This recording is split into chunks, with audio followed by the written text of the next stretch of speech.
Eh, bueno, Listo. ahí me apareció que estamos grabando. Eh, Nada, esta sería la segunda charla de este ciclo que estamos organizando desde el grupo Cultura, Naturaleza y Territorio del Instituto de Geografía de la UBA. Eh, este ciclo fue propuesto, digamos, justamente por Cita y Gonza. Eh, la temática, digamos, es como una actividad que solemos hacer dentro del grupo, un ciclo anual de charlas en torno a un eje temático, y en esta ocasión Cita y Gonza propusieron esta, este eje, estas temáticas que bueno, nos parecen muy interesantes y muy atingentes, digamos, a los tiempos actuales. El ciclo se llama La geografía ambiental en debate, interrogantes y propuestas para actuar en clave situada. Y la idea eh, digamos, sigue siendo, que sea en una perspectiva interdisciplinar, si bien la intención, digamos, es pensarlo desde la geografía. eh, También la intención es escuchar, digamos, a colegas de otras disciplinas, de otras áreas, para, nada, abrir debates, perspectivas y qué diálogos, digamos, se pueden establecer. Y en este caso, en este ocasión tenemos la suerte, digamos, de recibir a Noelia Billy, que es licenciada y doctora en filosofía por la Universidad de Buenos Aires, eh, docente de Departamento de Filosofía, entiendo que la cátedra de Antropología Filosófica, si no me equivoco, y también es investigadora del CONICET y sus principales líneas de investigación, por la cual también comentábamos anteriormente, la, la conocimos con Andrés, otro compañero del grupo, allá por el 2019, cuando todavía no existía la pandemia, eh, que parece ya algo bien lejano. Y, su línea de investigación, digo, son el materialismo posthumano y particularmente eh, el área, digamos, de ecologías críticas y con foco, digamos, en las lógicas vegetales de la existencia. Eh, no sé si ahora Cita quiere o Gonza quieren agregar algo más o, bueno, ya le dejamos, si no, la palabra a Noelia. Solo agradecerle a Noelia que aceptara la invitación y es obviamente un placer, un gusto contar con ella en este ciclo. Así que le damos ahí la bienvenida a Noelia y cuando quieras comenzar, Noelia, no sé si Gonza querés agregar algo más, pero iría comenzando con Noelia. No, por mi parte eso, Noelia, muchas gracias por haberte sumado, por haber aceptado el desafío de ser parte de este ciclo y nada, un placer de poder tenerte acá y escucharte, así que muchas gracias. Bueno, hola, muchas gracias a todos. Bueno, a Hortensia, compañera también de clases, a Santiago, a Gonza, bueno, y a todos quienes están acá hoy. Bueno, para mí es un placer poder conversar con ustedes y, bueno, intentar también un diálogo interdisciplinario, si se quiere, que para mí siempre es súper fértil. Bueno, voy a empezar, entiendo que ya estoy compartiendo la pantalla. Cualquier cosa me hablan porque no les veo, ni a ustedes ni al chat. Bueno, la conversación de hoy, un poco jugando con el título o el tema de este ciclo, es poshumanidades ambientales y mi idea sobre todo es, bueno, pensar en torno a, bueno, un poco revisar, si se quiere, bastante esquemáticamente, algunas alteraciones que se han producido en las últimas décadas, casi ya siglo, ¿no? En torno a la noción de lo humano, a partir de la orientación a este problema que actualmente se reconoce como un campo ya de las humanidades ambientales.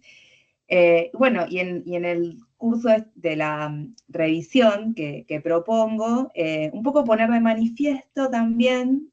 cierto sentido común que circula en este campo de estudios, digamos. Siento como un retorno de mi voz. No sé si alguien tiene abierto o... Bueno, decía, ciertas ideas que circulan y que quizás también hay que reflexionar sobre ellas, creo yo. Entonces, en primer lugar, bueno,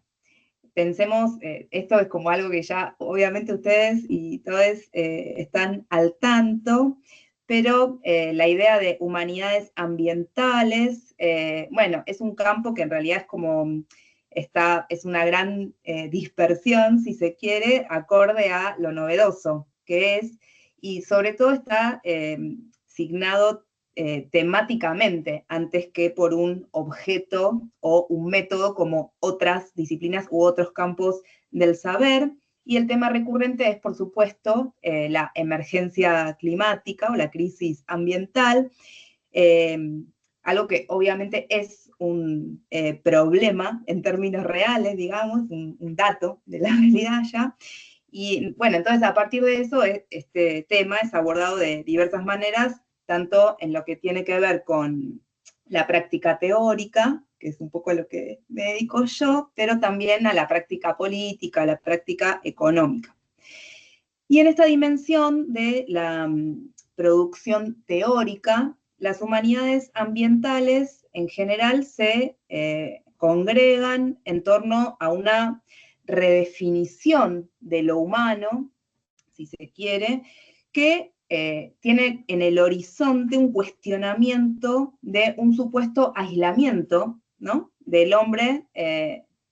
referido a su entorno, que es algo que implicaría, entonces, cuestionar este aislamiento, implicaría reformular de alguna manera los modos de constitución de lo humano en términos relacionales, en lugar de individuales. Es decir, que la idea general que se tiene respecto del humano es erosionar la excepcionalidad metafísica, diríamos, desde la filosofía. Y entonces, este tipo de movimiento en general lo llamamos desantropocentrismo, queriendo un poco señalar con eso la idea de que en distintos niveles de análisis, el antropos ha estado sujeto a una serie de operaciones de excepcionalización que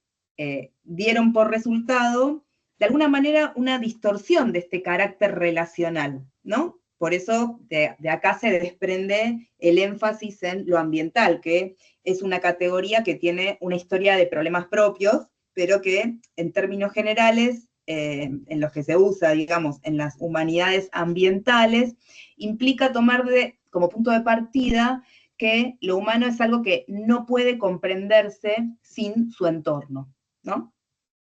Pero bueno, acá ya hay un montón de problemas, porque cualquiera podría preguntarse en dónde, quién teorizó alguna vez lo humano o la forma humana sin tener en cuenta aquello con lo que se relaciona. Porque siempre, tanto en el orden especulativo como en el político como en el económico, siempre se habla del humano en relación con aquello con lo que está en relación. Entonces, ¿cuál sería el problema, digamos? Mi idea entonces es que es imposible, filosóficamente al menos, quedarse con esa lectura que de algún modo caricaturiza la tradición, y la propuesta entonces es profundizar un poco la pregunta en torno a cuál es el problema nuevo, cuál es la novedad que trae consigo los estudios de las humanidades ambientales. Entonces, para mí, lo que hay una de las vías, digamos, de encarar ese trabajo es ahondar un poco en la excepcionalidad, ese carácter excepcional con el que se califica en general a lo humano.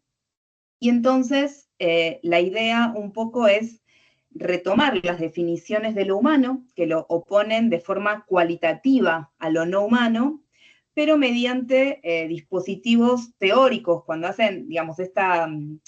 diferenciación, en general, la tradición lo que ha hecho es jerarquizar lo moral o políticamente a lo humano sobre el resto. Y a esto se le llama excepcionalidad, y por eso se lo entiende como un antropocentrismo. Ahora bien, la propuesta sería, en todo caso, prestar atención a eso humano, es decir, intentar entenderlo, entender qué trae de nuevo unas humanidades volcadas a lo ambiental, pero sin generar esta jerarquización moral o política. Bueno, y un poco, entonces, en vez de pensar esa excepcionalidad, pensar la especificidad de lo humano. De hecho, una parte bastante considerable de las humanidades ambientales se asienta en un llamado a reintroducir la naturaleza en las consideraciones acerca de la forma en que vivimos los humanos, y en general se lo hace como si esto hubiera estado ausente, ya sea porque se considera que lo humano es por antonomasia lo no natural, que esto es una tesis de gran tradición en la filosofía, pero sobre todo moderna, y aunque suene raro quizás para nosotros, porque en el mundo actual, digamos, del mundo actual, donde ya se ha aceptado la teoría de la evolución, mayormente, digamos, porque siempre habrá quien no, es obvio que el humano es un animal. Sin embargo, a la hora de teorizar esto humano, justamente lo que se supone desde la teoría de la excepcionalidad humana es que la tarea antropogenizante, digamos, es que el ser humano se tiene que dar a sí mismo su propia naturaleza porque no la tiene definida, digamos, de forma natural. Y en este sentido, lo humano, en general, se piensa que es lo no natural y que por eso se lo considera alienado de la naturaleza en general y incluso de su propia naturaleza en particular. Esto ha hecho que lo humano siempre tenga un nudo, un centro paradójico, porque por una parte se lo considera un animal, es decir, está ligado a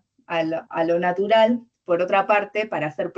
lo que es propiamente humano es lo no natural, es decir, es ese movimiento de alejamiento de la naturaleza para llegar a la construcción de lo humano, que en general la tradición le ha dado el nombre de cultura, etcétera, ¿no? Digamos, todas las variantes en ese estilo. Pero bueno, en todo caso, entonces, la idea siempre, ¿no? O al menos desde mi enfoque, no es borrar la especificidad de lo humano o no hablar de lo humano y hablar de cualquier otra cosa también, sino más bien, como decía antes, entender o generar desde nuestro trabajo, desde nuestra práctica teórica, las herramientas que nos permitan entender esta especificidad sin que eso específico o sin que lo humano se transforme en el origen o en el fin de algún orden cósmico presupuesto, ¿no? Entonces, esta diferencia de la que hablaba antes, entre lo excepcional y lo específico, de alguna manera es lo que permite comprender por qué en las líneas con preocupaciones ambientalistas, lo humano sigue estando en general en el centro de la atención. Pero bueno, esta atención, como decía, puede ser muy distinta. Y de hecho, por esto le decía, una parte de las humanidades quieren reintroducir de alguna manera la naturaleza en las consideraciones que se hacen acerca de lo viviente, porque habría estado ausente. Y esto en general se dice, bueno, lo que sucede es que, como decía antes, lo humano era por antonomasia lo no natural, y entonces metodológicamente se lo tiene que abordar de manera distinta, y esto es lo que obviamente todos tenemos incorporado, que es que una cosa son los métodos y los modos de estudio y de análisis que se hace desde las ciencias sociales y humanas, y otra muy distinta es la manera de analizar y de hacer y de generar saberes en el ámbito de las ciencias naturales y exactas. Digamos, esa diferencia metodológica está en un punto epistemológicamente generada en esta radical diferencia cualitativa que tendría lo humano respecto de todo lo otro. Pero eso también entonces hace que la naturaleza sea pensada en términos técnicos instrumentales. Es decir, se toma partido cuando existe esta idea de separación radical entre el humano y la naturaleza, se toma partido por esta concepción de lo no humano como algo separado que puede ponerse a disposición del ser humano. Ahora bien, lo que para mí dispara este problema es ¿por qué? Digamos, la pregunta obvia para mí es ¿por qué habría que comprender esta separación entre lo humano y lo no humano en términos instrumentales? Y de ahí justamente parten todos los cuestionamientos al individuo moderno, definido como propietario, y en tanto propietario como un ser que se relaciona constantemente con lo otro de sí mismo, como si fueran medios ligados a los fines de él, ¿no? de ese ser humano individual. Y entonces, por eso rápidamente, la discusión se lleva al ámbito moral y político de una manera bastante particular, que es que lo que hay que desarmar es justamente esta figura del individuo que se toma como un hecho de la humanidad, ¿no? Como que en realidad es tal como la modernidad occidental y sobre todo, si se quiere, la modernidad anglófona, piensa al ser humano, es decir, como individuo. Que yo, para que se entienda, o para que intentar aclarar esta diferencia entre las tres figuras de lo humano que se pueden deconstruir y que tienen tradiciones bastante distintas en la filosofía, los hago como, las relaciono con una manera de relacionarse con la naturaleza. Entonces, tenemos una primera instancia que sería esta idea de el humano como individuo, que también se puede entender como el ser humano o el hombre en la naturaleza, ¿no? Otra forma de entrar a este problema o de deconstruir lo humano es abordar la idea de la persona, o la figura de la persona, que sería como una especie de idea unificante de los fines superiores de lo humano, y que lo implican desde el lugar de la responsabilidad respecto de una naturaleza que entonces siempre queda por debajo de ese ser humano en términos de dignidad, ¿no? En tanto persona, y acá por persona lo que habría que entender sería justamente todas esas ideas éticas, morales, en gran medida en la tradición, digamos, una continuación, incluso laicizada, de los valores judeocristianos. Obviamente persona es un término que obviamente se usa en muchos ámbitos, pero tiene sobre todo una gran tradición en términos teológicos. Pero bueno, en ese sentido, entonces, lo que se aborda es esa responsabilidad, pero en términos conceptuales, ese hombre siempre queda por encima de la naturaleza en términos de dignidad. Por último, tenemos la figura del sujeto, que es una tercera manera de pensar lo humano, y es cuando se intenta pensar en esta figura del sujeto, lo que se piensa es el sujeto como una forma de la relación entre un cuerpo y un alma, y que como ese lugar, digamos, el sujeto sería el lugar de la relación entre ese dominio corporal y el dominio incorporal, lo que marca ese espacio del sujeto es el espacio de una reflexión posible entre lo que cabe objetivar y lo que el sujeto puede hacer con esa objetivación, ¿no? Serían como todas las relaciones sujeto-objeto. Y en esta forma de comprender lo humano como sujeto, la naturaleza es algo con lo que el hombre se relaciona, pero para someterla, ¿no? Digamos, se parte de la reflexión acerca de lo que implica ser un sujeto como modalidad de afección, o sea, en sus potencias activas, pero sobre el fondo de una pasividad, que es capaz de objetivarse a sí mismo parcialmente, deviniendo sujeto en el mismo proceso. Esto es quizás todo algo que parece un poco extraño, pero está muy bien, digamos, reflejado sobre todo en la tradición francesa de pensamiento de lo humano, Maine de Biran, etc. Y quien lo analiza de forma muy clara es, bueno, Foucault en su libro Las palabras y las cosas, ¿no? Desde el punto de vista epistémico. Pero bueno, en este sentido, digamos, a mí me parece interesante introducir una perspectiva histórica del desarrollo de los saberes sobre el hombre, que son finalmente lo que permitiría rastrear por qué algunas líneas de poshumanismo crítico, que es un poco el tipo de filosofía en la que yo trabajo, se inspiran en el antihumanismo francés. Hay un compañero mío, compañero de equipo de investigación de nuestro SUBACIT acá en la UBA, que también es profe en la carrera de antropología, en filosofía y letras, Fernando Gallego. Bueno, él es epistemólogo y él ha hecho una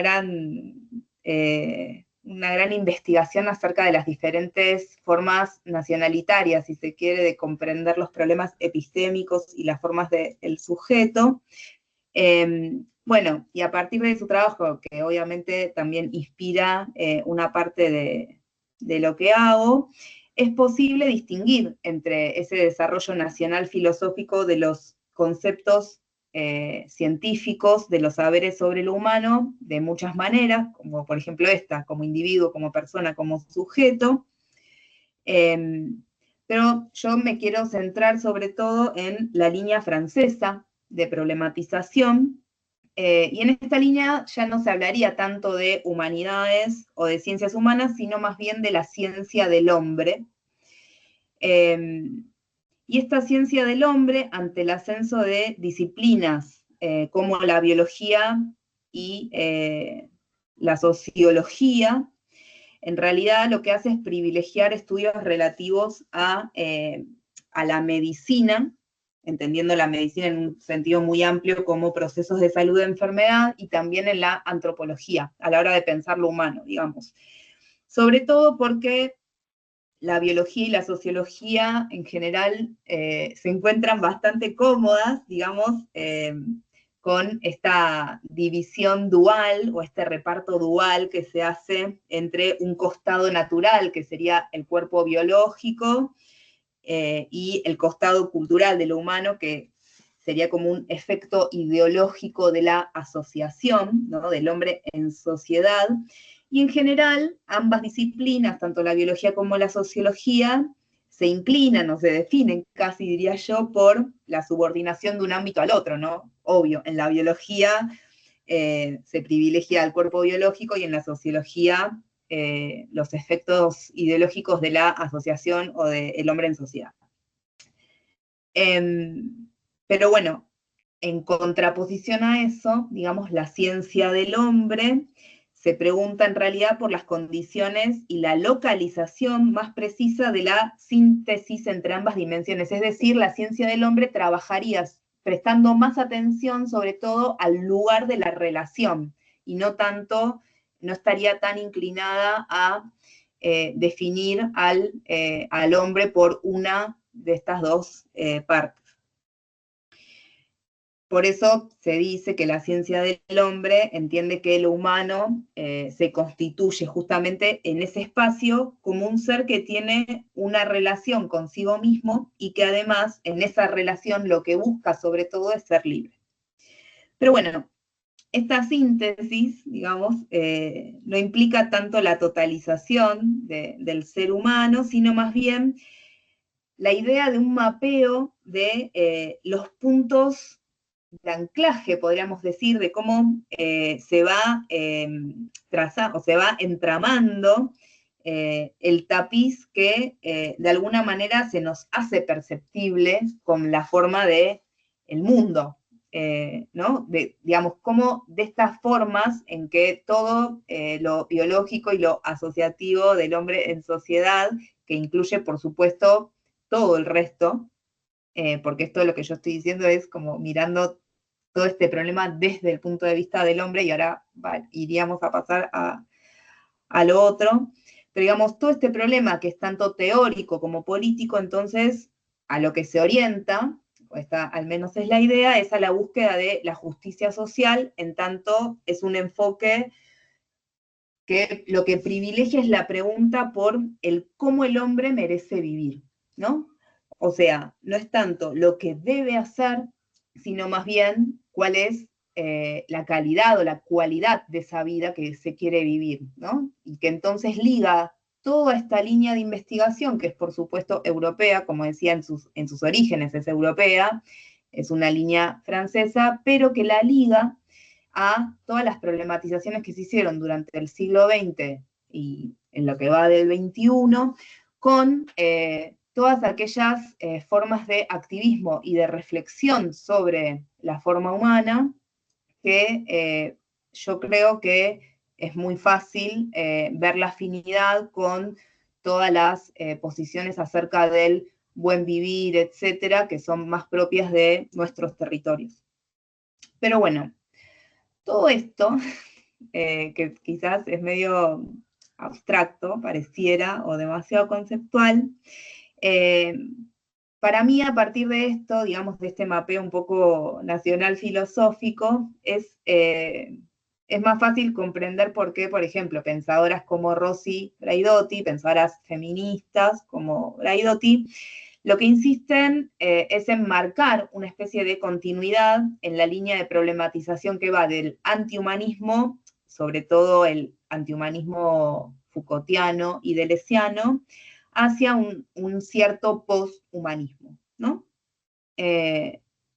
Como se sabe, o al menos en filosofía es bastante conocida toda la crítica radical del hombre como concepto, por eso aparece ahí la crítica radical del hombre con mayúscula, está en Las palabras y las cosas de Michel Foucault, aunque por supuesto también es muy conocida toda la disputa en torno al humanismo entre Heidegger y Jean-Paul Sartre. Pero bueno, en términos generales, en esa crítica a lo humano, lo que se deja ver es la clausura de Occidente, digamos, como proyecto antropológico. Y esto significa, sobre todo, bueno, en la lectura que hace Braidotti, pero que es bastante generalizada, lo que significa es desconectar, o lo que implica es desconectar al agente humano de su posición universalista, ¿no?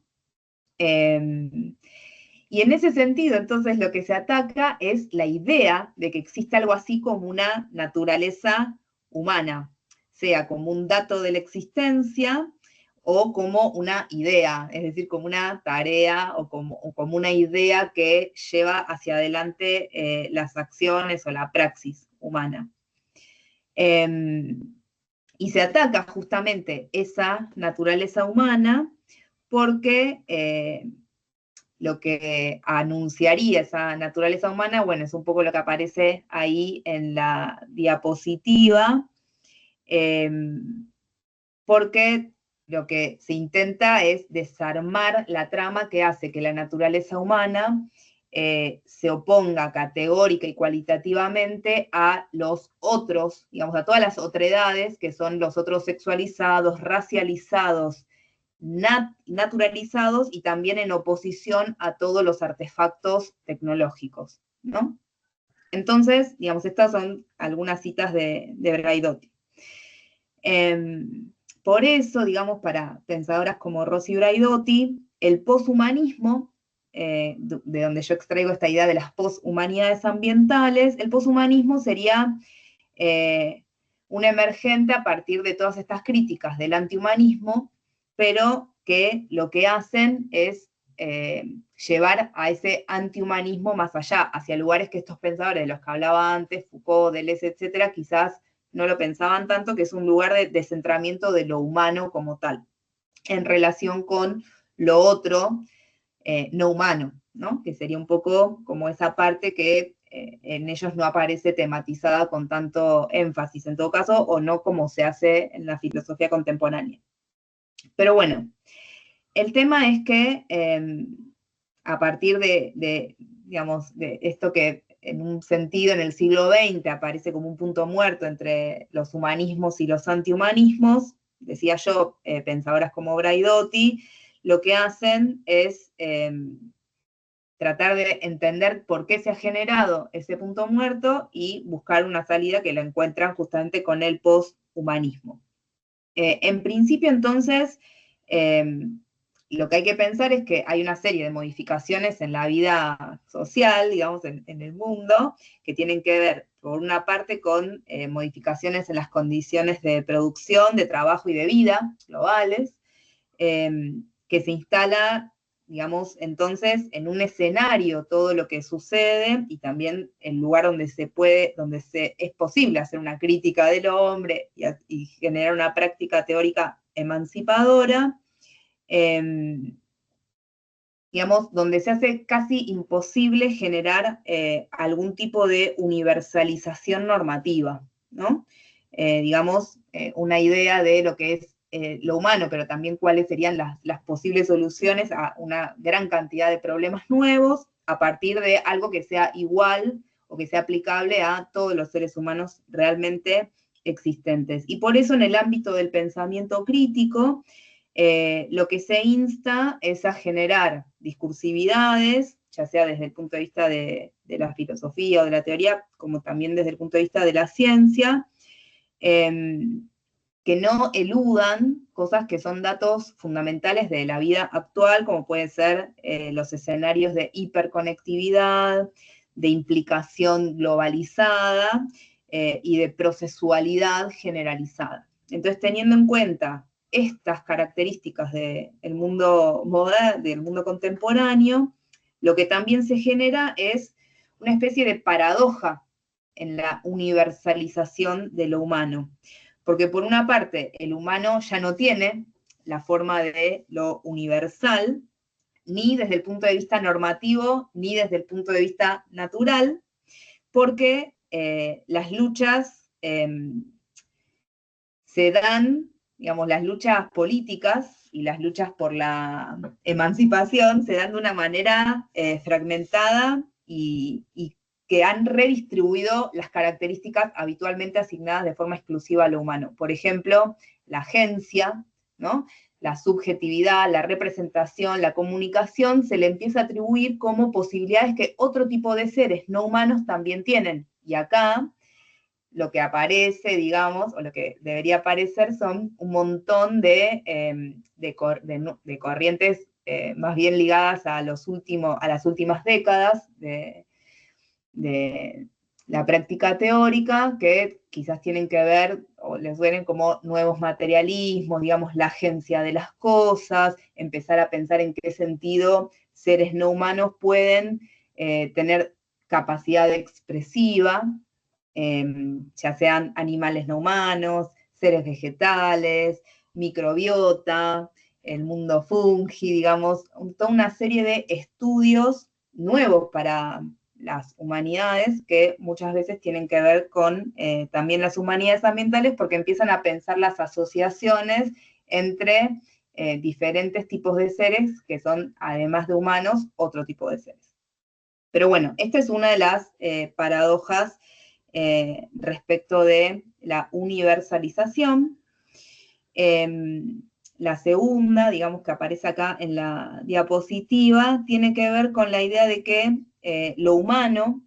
coincide con la evidencia de una interconexión que, si desde el punto de vista axiológico, es decir, desde el punto de vista de los valores, todavía podría restituir alguna fundamentación en el hombre, en realidad en el nivel biotecnológico o bioestético, lógico, ya se prescinde, digamos, el mundo prescinde de un sí mismo humano como mediador, un origen o un fin. Esto tiene que ver con la manera en que para la filosofía lo humano es el mediador, el origen o el fin, o los valores humanos son el origen o el fin, o la naturaleza humana es el origen o el fin. Es decir, es como tú una cuestión conceptual que tiene que ver con la idea de que por más que desde los discursos se le pueda atribuir como un valor más alto a algún fin humano, en la práctica, en el mundo, ya no se necesita a los seres humanos para un montón de cosas, y esto es un dato con el que también nuestras disciplinas trabajan. Entonces, como no es que hay que hacer un esfuerzo, esta sería como toda la gracia de esto que estoy tratando de decir, y que es un poco, trato de decirlo brevemente, todo el estudio o la elaboración filosófica que hace Braidotti, que es que estas críticas a la posición universalista del hombre, que se hicieron durante buena parte del siglo XX, y que en Francia se llamó antihumanismo, en realidad ahora ya son un dato de la realidad, no hay que generar nuevas críticas a esa posición universalista, porque en realidad con lo que lidiamos todo el tiempo es con una fragmentación, y por eso es algo paradójico, ¿no? Porque por una parte, lo humano aparece como por todos lados, bajo las formas de las tecnologías creadas por los humanos, o bajo la idea de las huellas de lo humano afectando todo lo que existe, ¿no? Por ejemplo, en clasificaciones como las de nuestra época, como la del antropoceno, etc., a la vez que esta ubicuidad de lo humano y esta idea de que lo humano ya afecta a todo, está totalmente desprendida de una idea universal de ser humano. Es decir, no tenemos una idea única de lo que el ser humano es. Y esta sería como la paradoja que está en el centro de todas estas cuestiones. Entonces, a partir de esta paradoja, bueno, pensadoras como Braidotti justamente se inclinan por entender que en el campo de, bueno, lo que estamos llamando justamente las poshumanidades, o lo que yo estoy llamando las poshumanidades, ese énfasis en lo ambiental, lo que tiene que hacer es, lo que no tiene que hacer, perdón, es reforzar la interconexión entre seres de distinto tipo a partir de peligros comunes. Esto ya estaba, creo, en la otra, en la otra diapo. Digo esto porque ella dice, bueno, en realidad, para el poshumanismo, si la pregunta base es cómo pensar la relación humano-no humano en el marco del capitalismo biogenético, que es la manera en que ella tiene de describir, digamos, el sistema de producción en el que vivimos, lo que dice en principio, digamos, se pone una limitación o algo que es un horizonte al cual no hay que ir, digamos, que no hay que tenerlo como horizonte, en realidad, mejor dicho, que es esto que se llama una unidad de tipo negativo a partir de un vínculo reactivo de vulnerabilidad. ¿Qué significa esto que parece como un trabalenguas? Bueno, es la idea de que podemos pensar que hay un peligro que nos acecha a todo lo que existe por igual, y que ese peligro lo que hace es darnos algún tipo de unidad, ¿no? Como si fuéramos, bueno, todos los seres que estamos en peligro conformamos una unidad por estar en peligro. Ese sería el eje puesto en la vulnerabilidad de todos los que somos, que nos podemos morir, digamos, por la crisis climática o ambiental, pero para esto, para Braidotti, es una unidad de tipo negativo que supone ese vínculo reactivo de vulnerabilidad. ¿Y por qué a ella le parece, y la verdad es que yo estoy de acuerdo y por eso lo estoy trayendo, a ella le parece que esto no puede constituir una línea, o no puede constituir el horizonte de lucha, porque sería una política que se ancla en, digamos, digamos que sería mejor pensar en una contraproducción de subjetividad. Es decir, pensar en sujetos autopoéticos que negocien con normas y valores dominantes y a la vez sean capaces de asumir formas de responsabilidad múltiples. ¿Y por qué? La pregunta sería entonces, ¿por qué en ese vínculo reactivo de vulnerabilidad no podrían hacerlo? Bueno, básicamente porque si nos consideramos a todos y a todo lo que existe como reunidos en torno a esa idea de peligro, es muy difícil pensar la salida de ahí, porque en realidad es como que lo único que pensaríamos es en dejar de estar en peligro. Y en esa lucha por dejar de estar en peligro, lo más fácil, y en general es lo que vemos que sucede, digamos, es salvar a los que consideramos, a los que nos consideramos más cercanos o más parecidos a un sí mismo que se inventa en el momento de la lucha política, por supuesto, ¿no? Y por eso, digamos, en realidad lo que va a decir Braidotti en sus elaboraciones es que esta supuesta unidad negativa a partir de esa vulnerabilidad común, lo que termina generando es una hiperfragmentación, porque no hay manera de entender contra qué, digamos, o de imaginar un futuro distinto cuando nos consideramos que estamos todos en ese estado de vulnerabilidad que es finalmente un estado de debilidad. La idea entonces es invertir esa carga debilitante, no tan la idea negativa como debilitante, y entonces empezar a pensar en el otro sentido, como pensarnos como sujetos autopoéticos que somos capaces justamente en esa negociación de generar otro tipo de valores y entonces también asumir formas múltiples de responsabilidad, al menos es lo que dice ella. Y entonces, en esta idea, lo que estaría involucrado sería un tipo de conocimiento, y a esto se llamaría justamente las poshumanidades ambientales, un tipo de conocimiento orientado afirmativamente, ¿no? Que sería la invención de nuevas ideas y no la confirmación del sentido común, dice Braidotti, en una línea muy deleuziana, si se quiere. Y entonces, por eso, las posthumanidades ambientales estarían encargadas justamente de una selección crítica de conocimientos. Todo esto que parece medio raro o arbitrario acerca de la invención de las ideas, la selección crítica de conocimientos, tiene que ver con ese fondo epistemológico deleuziano, que tiene que ver, por una parte, con una idea de que los conceptos o la práctica teórica tienen que ver con generarnos herramientas que podemos llamar conceptos o ideas, pero que tienen que ver con generar herramientas para poder captar las novedades del presente, es decir, aquello que es relevante y verdaderamente nuevo respecto del presente, y de hacerlo justamente tratando de imaginar un futuro, y por otra parte entendiendo y asumiendo que en la medida en que generamos esos saberes también nos transforman como sujeto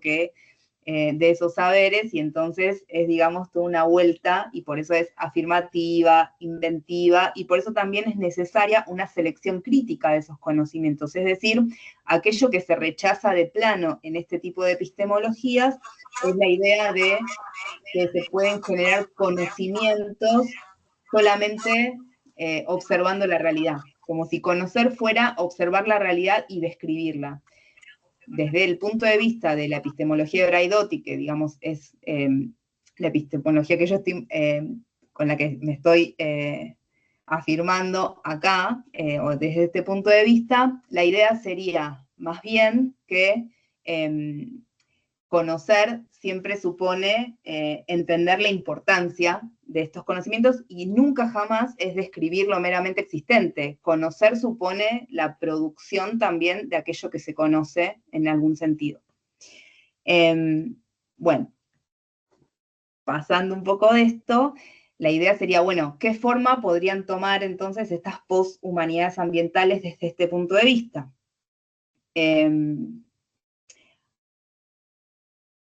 Básicamente, una de las ideas que, bueno, yo vengo trabajando hace un tiempo ya en la idea, en el marco, digamos, teórico del materialismo poshumano, durante varios años lo hice con la colectiva Materia. La idea también es de qué manera, tanto la idea de las poshumanidades, que es un poco lo que hice, pero también la idea del ambiente, puede pensarse en este marco. Entonces, bueno, justamente una de las cosas que es necesario hacer, y que, bueno, un poco les voy a compartir ahora algunas de esas ideas, es de qué manera, digamos, se pueden examinar o elaborar diferentes conceptos producidos desde las diferentes líneas del ambientalismo. Por una parte, lo que a mí me parece es que algunas posiciones parecen al menos recuperar la vía esencialista y biocéntrica, algo que en general se conoce como algunos, digamos, o se congrega, si se quiere, en torno al paradigma así muy general de la ecología profunda, desde los años 70 aproximadamente, quizás un poco antes del siglo pasado. Pero bueno, en los poshumanismos críticos, como este que yo estoy compartiendo acá con ustedes, hay un cierto consenso en rechazar esa línea de trabajo. Por una parte, porque políticamente se traduce en general en la ampliación de los límites inmunitarias de impronta humana a todo lo no humano, es decir, una especie de humanización del ambiente. Y por otra parte, por el efecto de indiferenciación generado en esa asunción un poco holística, ¿no? De todo está conectado con todo, ¿no? Que sería como una especie de holismo biocentrado, bueno, acá yo lo caricaturizo un poco, pero sería como una especie de holismo biocentrado, un poco ingenuo, pero que bueno, que no por eso no es menos efectivo, digamos, es menos potente, porque desde la discursividad, la idea de que todo está conectado con todo, y de ese biocentrismo un poco esencialista propio de las perspectivas de la ecología profunda, es bastante efectivo desde la discursividad todavía. Pero bueno, desde el poshumanismo crítico en general eso se lo rechaza, porque bueno, en un punto esto impediría justamente reconocer qué cosa, las localizaciones, las prácticas, las situaciones y las memorias específicas, es decir, todo aquello que nosotros entendemos que tiene que ver con el conocimiento situado. Y eso sería un poco la restauración, estas ideas más esencialistas y biocéntricas, implicarían en todo caso la restauración, digamos, de ciertos ideales humanistas, pero por la vía de lo que pongo ahí, que sería una vida indiferenciada, ¿no? O sea, en vez de decir, bueno, este ser, que sería el ser humano, lo jerarquizamos, lo que se hace es atribuirle a todo lo que existe las mismas, digamos, entre comillas, ¿no? Conceptualmente se puede hacer la mediación, digamos, pero esas mismas categorías se le atribuye a todo lo que existe, pero entonces ahí es como que nos quedamos sin herramientas para entender la especificidad. Ese sería un poco el problema epistémico que tenemos con esta idea. Esto igual puede ser, imagínense ustedes, que no es algo tan... porque uno piensa, bueno, la ecología profunda, nice, ¿no? Esa sería como la primera ecología profunda y una especie de romanticismo ligado a la naturaleza, la transformación de toda la tierra en un organismo, etc. Pero para mí, desde el punto de vista conceptual, sucede el efecto es el mismo, por ejemplo, por una vía que parece muy alejada, pero para mí es muy afín desde este punto de vista, y que es la idea de que todos estamos relacionados porque todos compartimos, por ejemplo, unas mismas bases a nivel molecular, ¿no? Como que todo está hecho de las mismas moléculas, entonces como a nivel molecular, de alguna manera todos nos identificamos, hay ahí algo común, una comunidad que nos lleva de vuelta a este mismo lugar biocentrado de una vida indiferenciada. Pero bueno, en ese marco entonces, a mí me parece más relevante captar la creación de un concepto de lo viviente distinto, tanto al regido por este concepto de vida sintética, que sería como el principio de la biología en la episteme moderna, diría Foucault, y también al de la noción molecular de lo viviente, ¿no? Que une la noción de lo viviente primero a la noción a la capacidad de reproducción y después a la capacidad de comunicación, y que entonces termina transformando al viviente en el soporte material de un código que se comunica a sí mismo y que en ese mismo proceso se transforma. Todo esto es para explicar, quizás de forma un poco complicada, que en realidad ese concepto de lo viviente que aparece acá en el punto 2, como vida sintética, etcétera, o como vida molecular, es un poco la idea de que lo que se rechaza es pensarnos en términos de un ADN, por eso una vida molecular, como un código que se puede reducir a una transferencia de información, ¿no? Entonces, como que es como se entendió ya a partir de mediados del siglo XX, con el descubrimiento del ADN, cómo se entiende esa vida molecular, que es la vida de un código, es decir, es el lenguaje de las ciencias de la comunicación, básicamente. El ADN como una forma de comunicación y de reproducción de un mensaje. Pero bueno, todo esto, digamos que son un montón de temas re grandes. Mi idea entonces es, bueno, un poco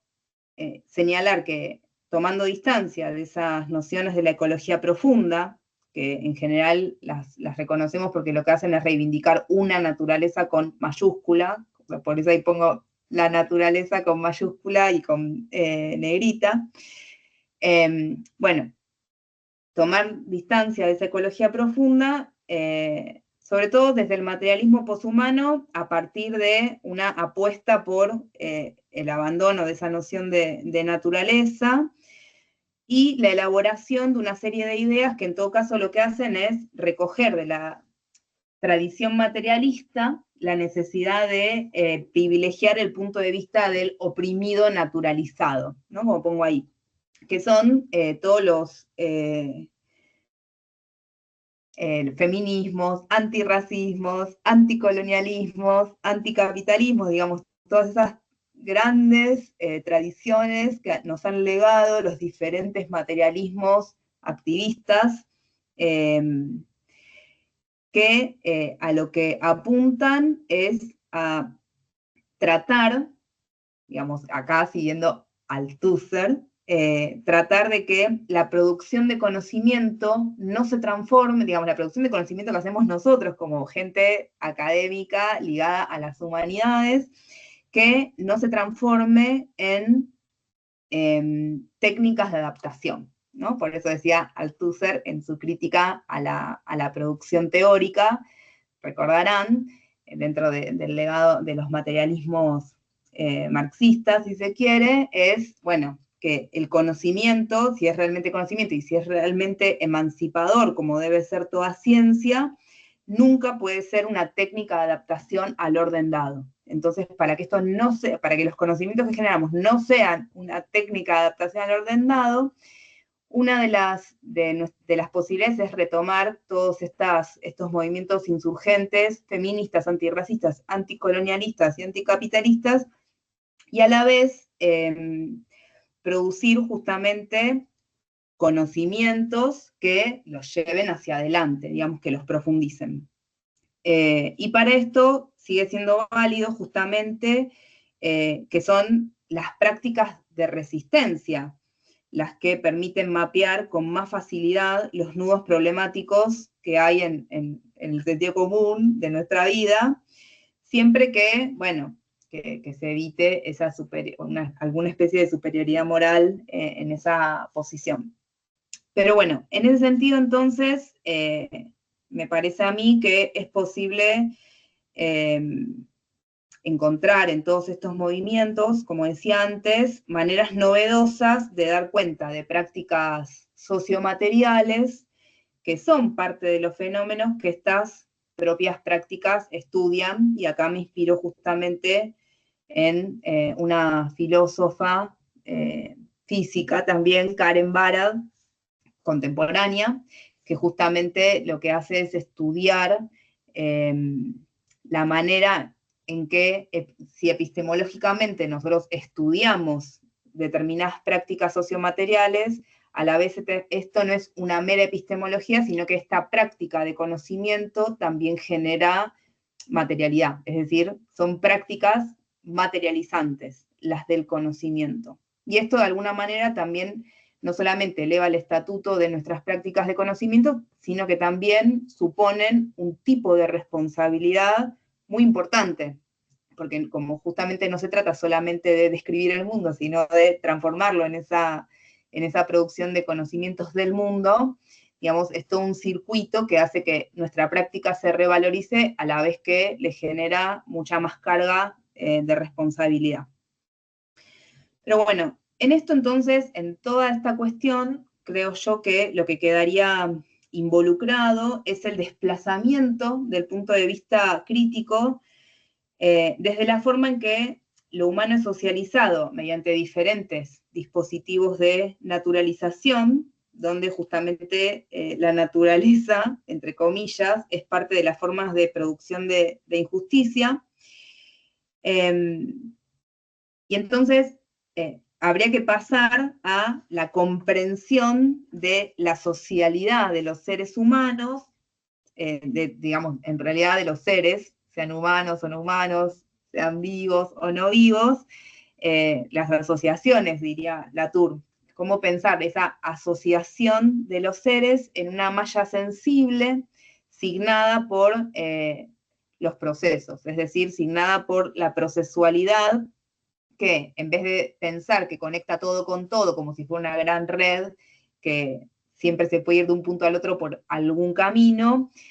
yo diría más bien inspirada en Haraway, que conectan algo con algo, ¿no? Es decir, las cosas se dan desde el punto de vista de la relación, hay una ontología relacional, hay una procesualidad que está operando todo el tiempo, a la vez que esa procesualidad, para que sea relevante, es decir, para poder conservar el carácter situado de los conocimientos, es necesario pensar específicamente el algo con el que se conectan y no ese todo que hace que se nos disuelva el objeto en la mano, ¿no? En las manos. Pero bueno, determinadas de esta manera, es decir, estudiando, como dice ahí, la asociación de los seres en esa malla sensible ligada, signada por la procesualidad. Entonces, desde mi punto de vista, esto que quisiera nombrar como poshumanidades ambientales tienen una orientación materialista en la medida en que son capaces justamente de recoger y también de redistribuir todas esas propuestas discursivas, ya sean las dominantes o las alternativas, y las vuelven relevantes para poder generar alianzas nuevas que exceden los procesos de idealización y de purificación del existente. Y con esto, que yo llamo procesos de idealización y de purificación de lo existente, a lo que voy es a que desde los materialismos en general y desde el materialismo poshumano en particular, nunca se trata de la búsqueda de una esencia fija, ni de purificar lo existente en el sentido de separarlo y delimitarlo tajantemente de lo otro de sí, sino más bien de entender de qué manera se generan, cuáles son los procesos de generación de todo lo que existe en esas alianzas donde en general está todo mezclado, ¿no? Bueno, y en ese punto entonces la idea sería pensar también o tomar como puntos de inflexión muy particulares los conocimientos que tenemos acerca de las materialidades producidas a partir de la epistemología histórica y asumir no solamente el movimiento que las desancla de esa inercia, sino también de qué manera esas materialidades tienen una potencia de co-creación, como se trata siempre, digamos, como pensamos del feminismo, como un compañerismo que nunca está exento de conflictos y que además hay toda una diversidad de modos en que se experimentan y se comunican experiencias. Es decir, como en todas estas nuevas alianzas o estas nuevas asociaciones, lo que hay es una memoria y un aprendizaje de cómo vivir y morir juntos, ¿no? Entonces, bueno, para terminar un poco con todo esto, yo diría que los programas de investigación que yo entiendo que son interesantes filosóficamente son los que están atentos a las sintonías y las sinctonías, diríamos con Haraway. Las sinctonías son eso que hace Haraway, ese juego que hace con lo octónico, que empieza con, ahí no lo puse acá, lo tendré que haber escrito, que empieza con CHT, que son como los seres subterráneos. Bueno, si leyeron Seguir con el problema de Haraway o algunos textos sobre lo que está por debajo digamos, lo que está dentro del suelo, diríamos, ¿no? Lo que son los seres subterráneos y un montón de tradiciones que tienen que ver con los seres, no solamente los seres de la Tierra,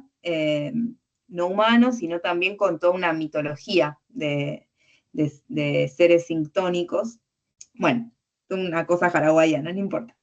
Pero bueno, la idea sería en todo caso pensar de qué manera todos estos seres de los que yo quería hablar, ¿no? Que serían como humanos o no humanos, vivos o no vivos,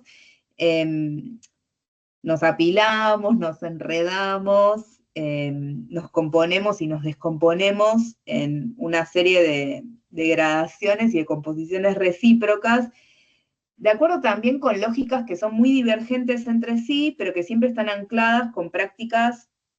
teóricas y con prácticas políticas que no son reductibles a una sola esencia o a una sola lógica o ni siquiera a una sola escala, ¿no? Y por eso, para mí lo importante, digamos, de la postura o del abordaje que se puede hacer desde el materialismo poshumano o desde las poshumanidades críticas, como ustedes prefieran, de estas temáticas que trabajan en general las humanidades ambientales, tienen que ver con nunca pretender que se pueda abandonar el conflicto o la inestabilidad a favor de algún tipo de homología profunda que nos permitiría, como por alguna especie de truco de magia, asir, digamos, en un solo haz, todas las relaciones que forman parte de lo que existe, como si fueran puntos geométricos, ¿no? En realidad, aquello a lo que se apunta, o aquello a lo que yo quisiera apuntar con este enfoque, es más bien, bueno, con lo que desarrolla Haraway y otras pensadoras feministas, Barad, etcétera, pensar un poco de qué manera la filosofía se puede liberar, digamos, de alguna reflexividad que siempre la deja como muy atrás a la hora de pensar futuros, y entonces pensar como su tarea afirmativamente y hacia adelante, pensando, bueno, justamente cómo las diferentes ciencias, las ciencias humanas, sociales, pero también las ciencias naturales, etcétera, plantean problemas a partir de patrones de interferencia que justamente lo que le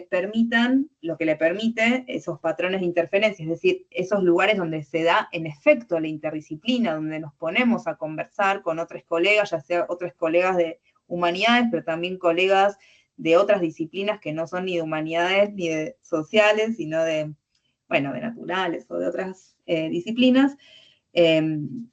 Y decía yo, a partir de esos patrones de interferencia, justamente, la idea es que eso nos puede permitir captar los efectos o las efectuaciones, digamos, lo que hacen esas diferencias en esa malla multidimensional, que sería una manera de comprender el mundo en el que estamos, no tanto como un espacio vacío lleno de entidades que habría que conocer, sino más bien, y que serían justamente el ambiente en el que nos movemos, sino más bien como un montón de redes y asociaciones de seres de muy diferente tipo, que tienen lógicas muy heterogéneas de existencia y de perduración en el tiempo, que crean, a su vez, a partir de esas lógicas, sus espacios y sus temporalidades, y que luego, a la hora de coexistir y de coevolucionar, todo eso se va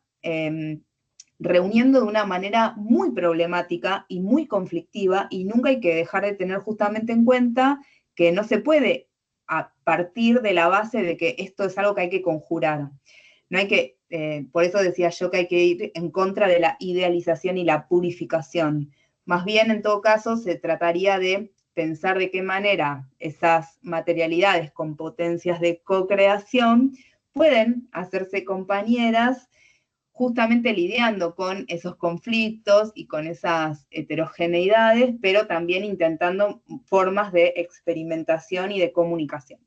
Bueno, yo dejaría por ahí porque ya me gustaría que conversemos sobre todo esto. Voy a dejar de compartir, si les parece. Dale, perfecto, Noelia. Muchísimas gracias.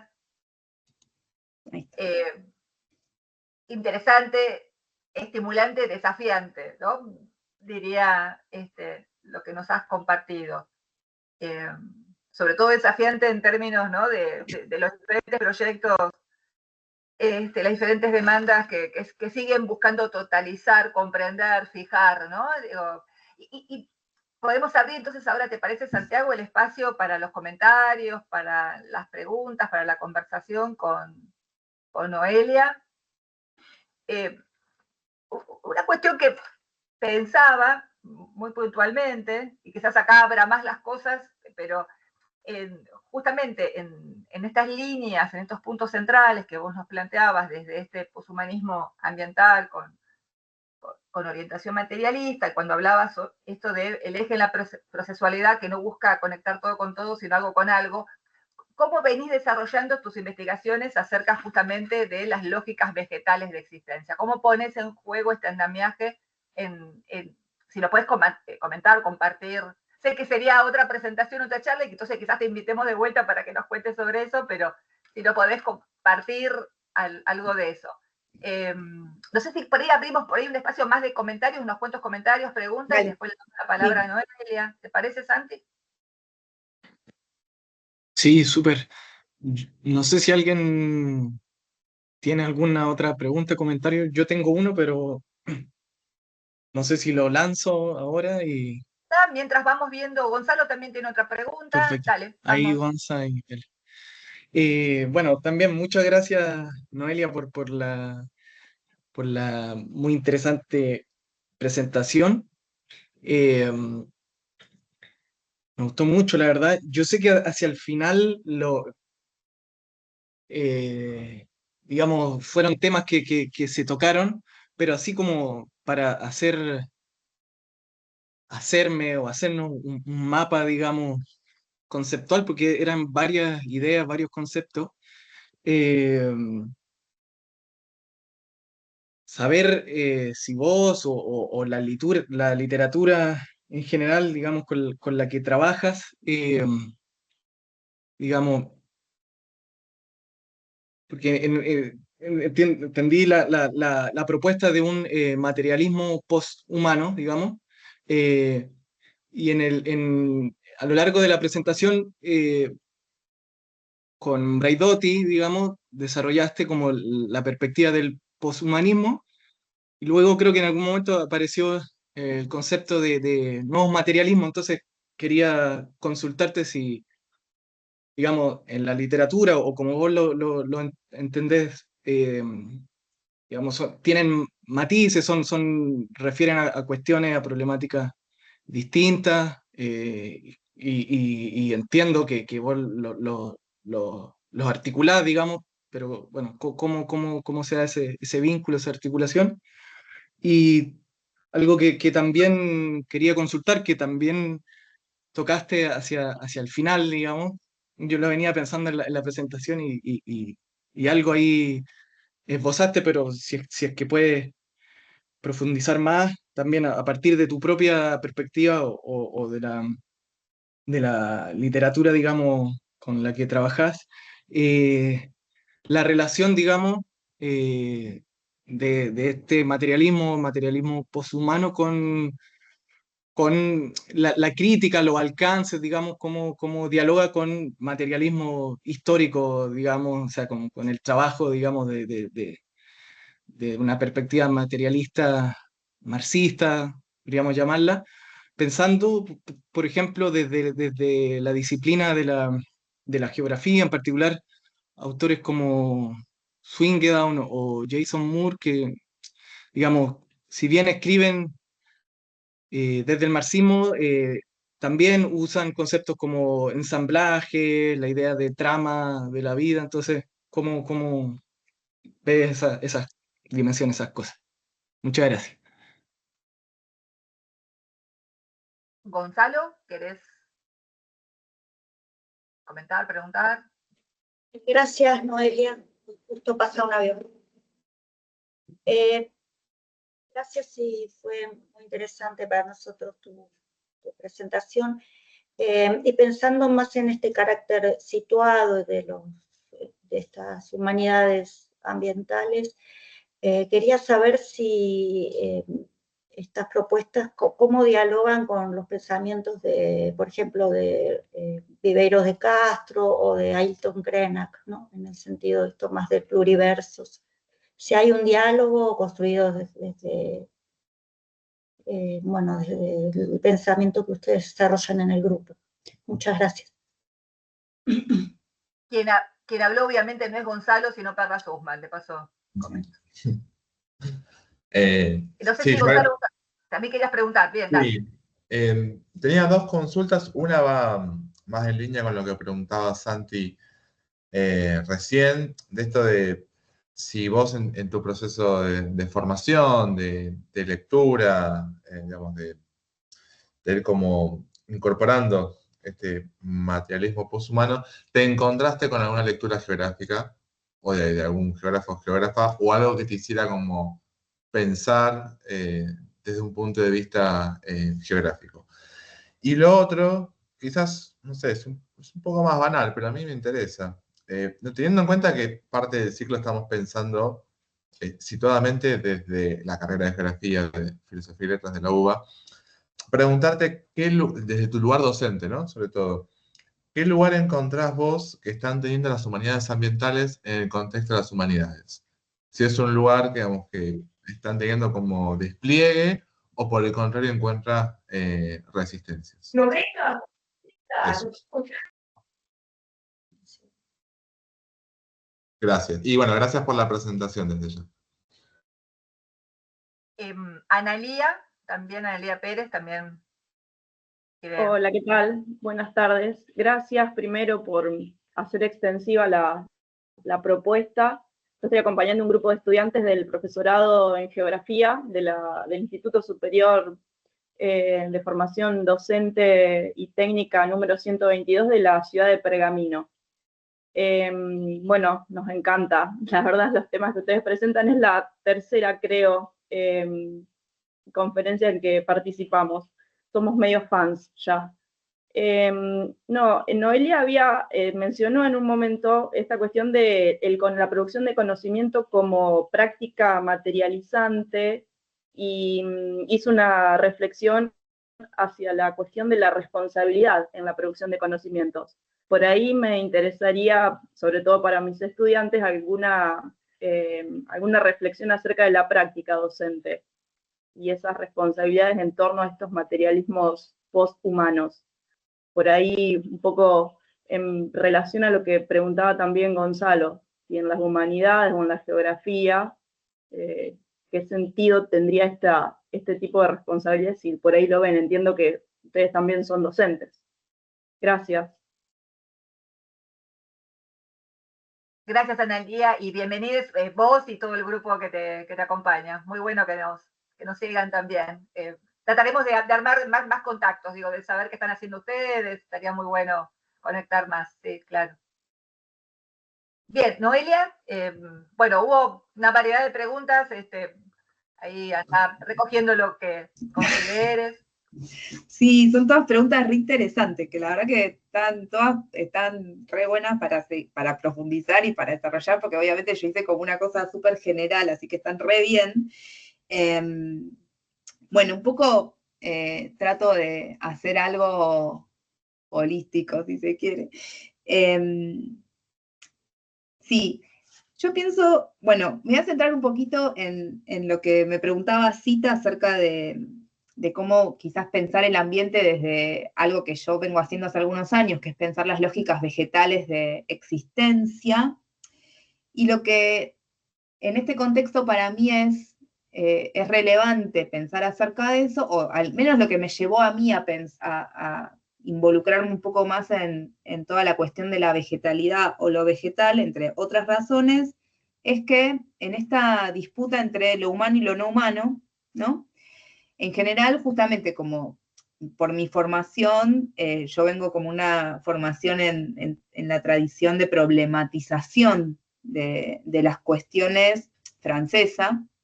y entonces ahí lo que había, o sea, la filosofía contemporánea de ese origen, en general justamente se identifica con el antihumanismo. Pero el antihumanismo supone abordar todos estos problemas desde el punto de vista de la crítica de lo humano. Y a mí lo que me interesaba era pensarlo desde el otro polo que arma la modernidad, digamos, si la modernidad arma el polo naturaleza-cultura, bueno, hacer la crítica de lo humano es abordar todo esto desde el polo de la cultura. Y a mí me importaba también, o me parecía más interesante, para mí, no porque sea más interesante en sí, abordarlo desde el lugar de, bueno, hagamos también una crítica de esa naturaleza y de cómo se construye esa naturaleza, ¿no? Y cómo la naturaleza en la modernidad también tiende a asociarse insistentemente con el color verde, y el color verde, ese color verde se extrae, digamos, de las plantas verdes, que son los seres verdes más abundantes, aunque no son todas las plantas. Entonces, bueno, un poco por ese lado también está la idea de pensar las lógicas vegetales de existencia, un poco con la misma orientación, que es, bueno, si desde esa polaridad que se arma en la modernidad entre cultura y naturaleza, se piensa a este hombre de forma universal, etcétera, dentro del ámbito de la cultura, a la naturaleza también se la piensa desde ese lugar universalizante, esencial, etcétera. Entonces la idea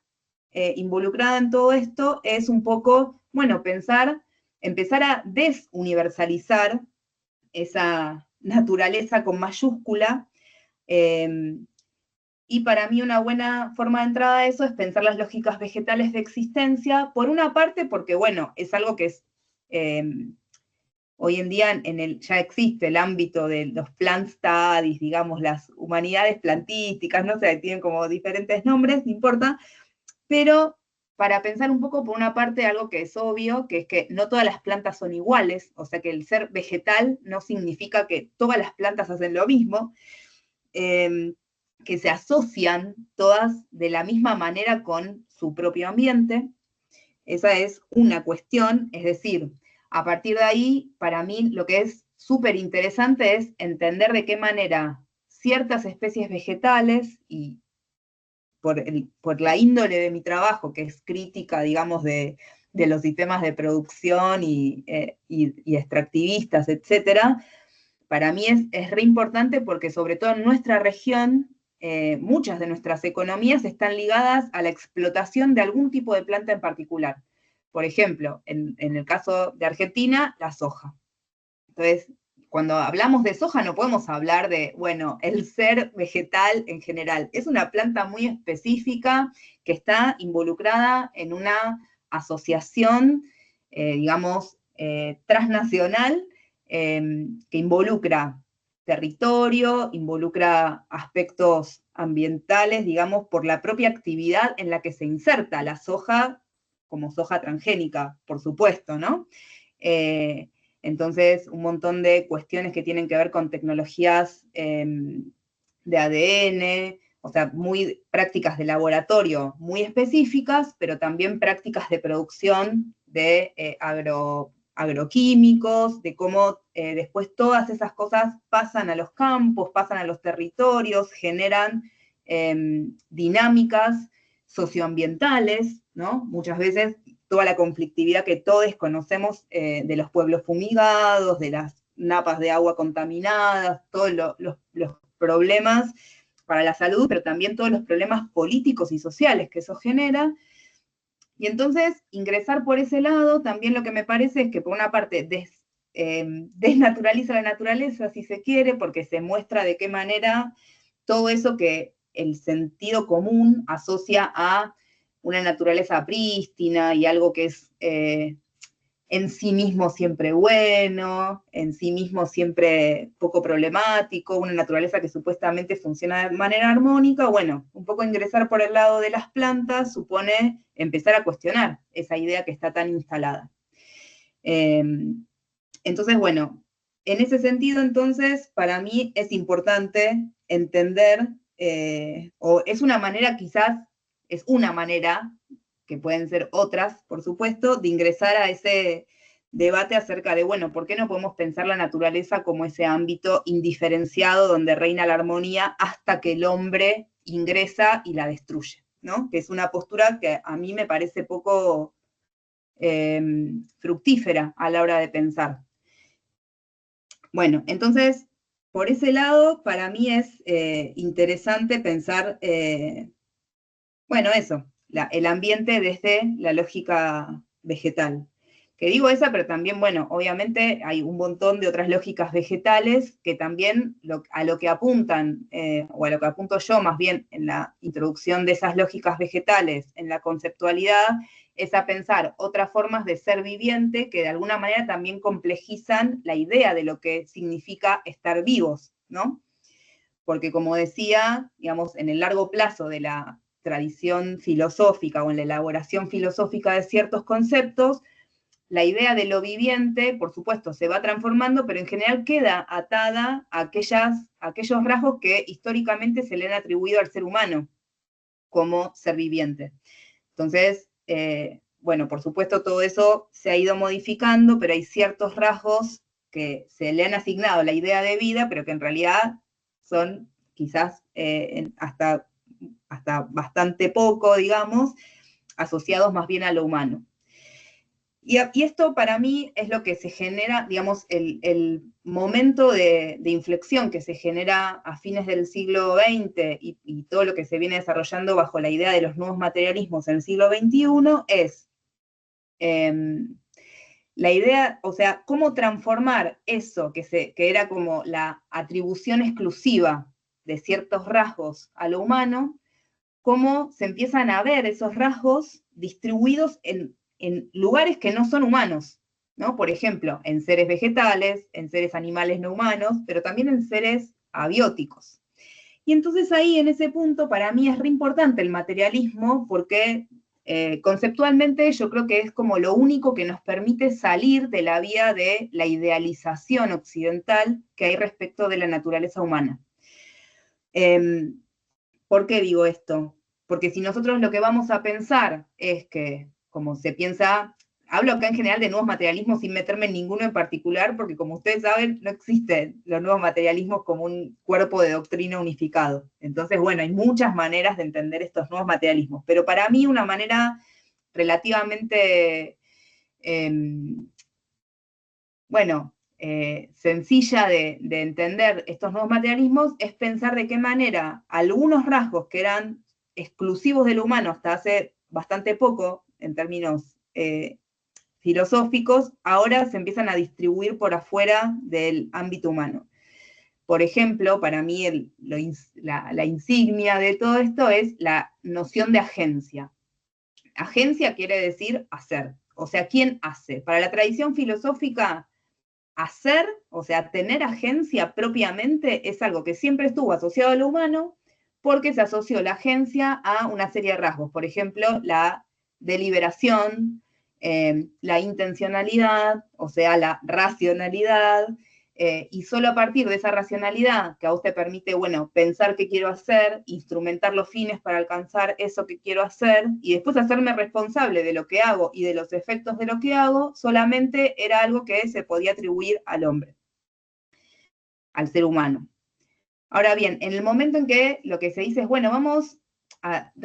pensar una redistribución de la agencia, entonces empiezan a rastrear diferentes formas de hacer que no necesariamente involucran todas esas características y que no por eso se quieren considerar